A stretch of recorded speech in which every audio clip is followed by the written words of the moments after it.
6. The shaking and judgment begin.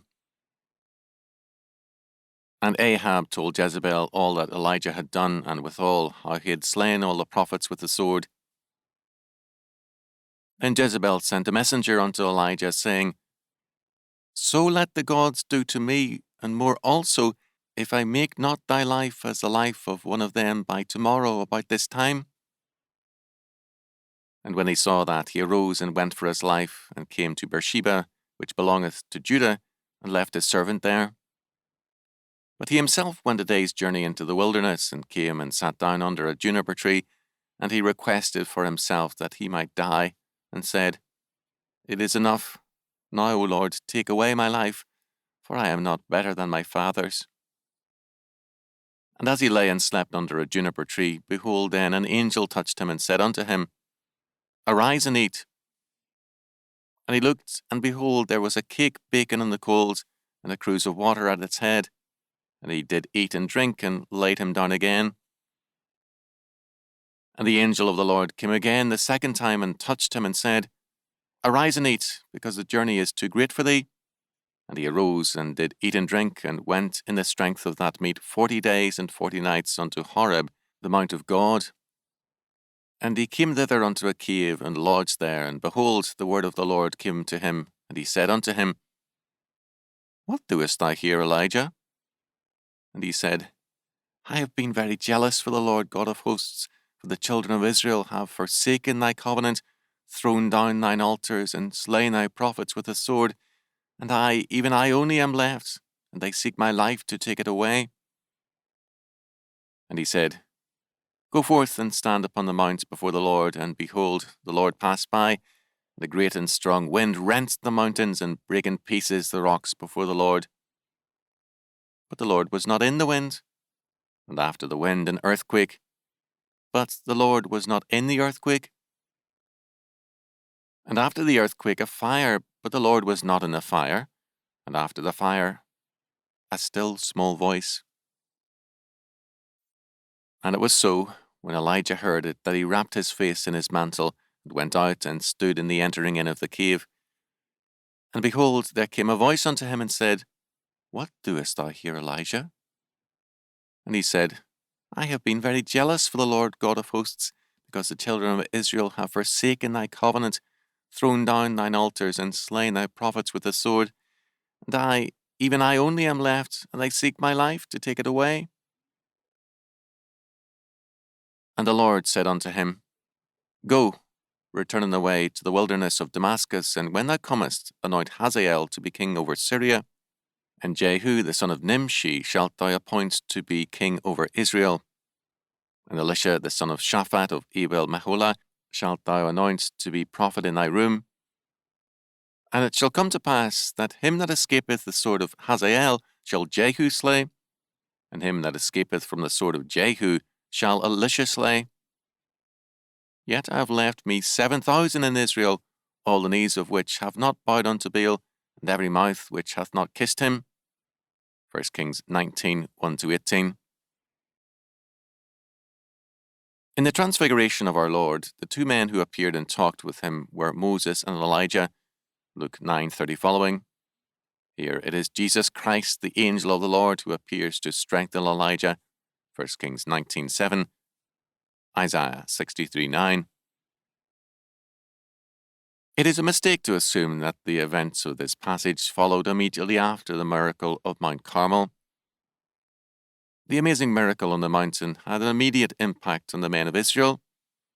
As the days wore on, their religiosity waned, and no doubt their memory of their earlier reaction was an embarrassment. In 1971, a damaging earthquake hit Southern California in Los Angeles County. For many days and even weeks, it was a common topic of discussion in store checkout lines among friends and acquaintances and so on. The easy humanism of most was temporarily broken. Man and the world seemed to be teetering on thin ice, which could break without warning.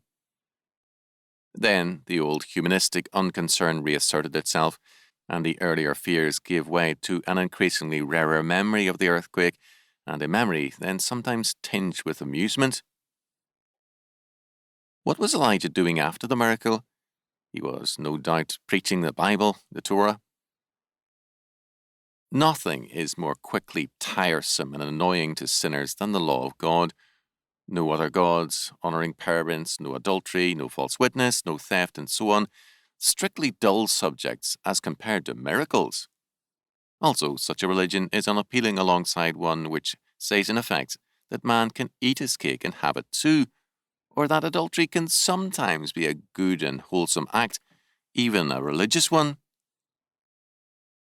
Israel had had a bad conscience about Elijah. He was very obviously a remarkable prophet, but a crude one. He lacked the sophistication of the times. Hence, Jezebel, who quickly sensed the changed climate, knew that killing Elijah might be unpopular. It was better to warn him off as an impending death sentence and give him time to escape. But if need be, Jezebel meant to kill him.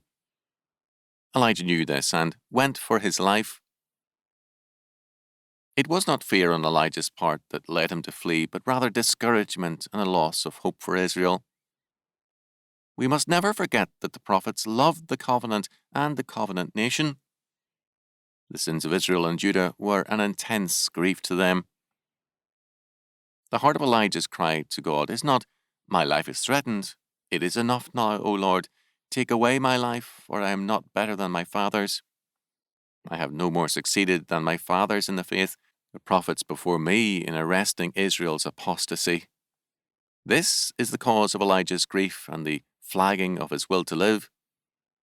The covenant people are covenant breakers, and the world is falling under the power of the enemies of God. The covenant people were neither a saved nor a saving people. Elijah left his servant in Judah and went out into the wilderness.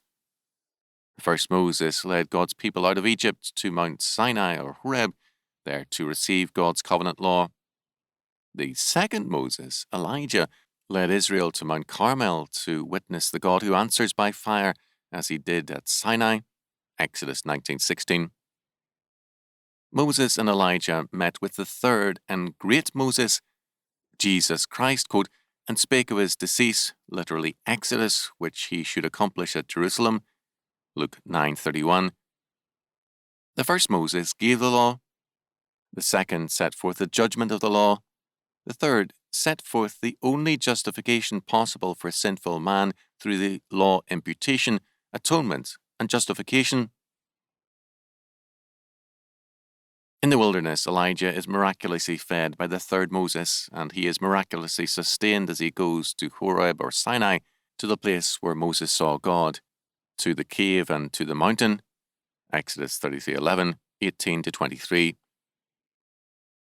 Three great and frightening things followed: wind, earthquake, and fire, all caused by God, but God was not comprehended in any of them.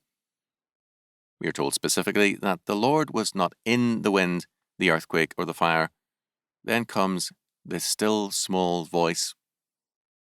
First, we are not told that the Lord was not in the still small voice, but neither are we told that he was in it.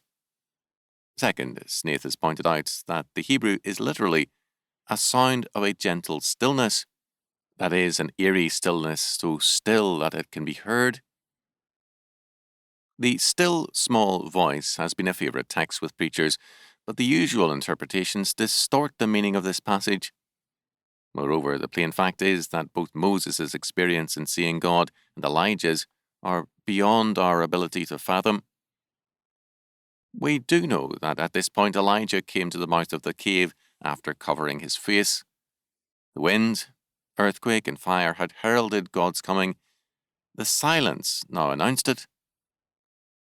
The Lord is in his holy temple. Let all the earth keep silence before him, or be silent all the earth before him. Habakkuk 2:20. Again comes the question from the Lord, "What dost thou hear, Elijah?" And again Elijah confesses his grief over Israel's apostasy and his feelings of defeat.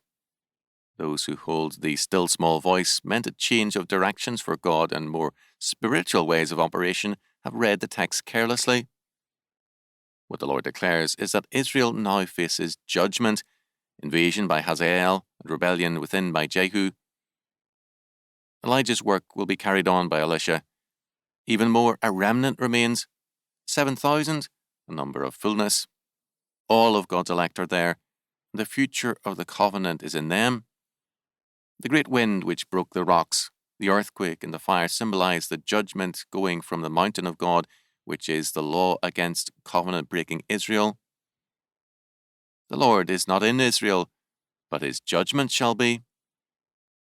It is Elijah, through Elisha, who anoints and sets apart the judgment bringers, Hazael and Jehu, and Elijah, who anoints Elisha. Anointing means separation to God's use, and we have here a remarkable series of anointings for men who will be instruments of judgment. Ahab and the covenant-breaking nations shall not prevail. Elijah and the God of the covenant shall. The future belongs to the faithful remnant, who shall in due time inherit the earth and delight themselves in the abundance of peace. Psalm 37:11, Matthew 5:5. Meanwhile, everything that exists is undergoing a total shaking, so that only those things which are of the Lord remain. Hebrews 12:26-29. From Sinai and the law from the God of Elijah, that great shaking was going forth. Elijah on the Mount of Transfiguration would look back and see its results, and ahead to see the great new covenant world whose prophet he is.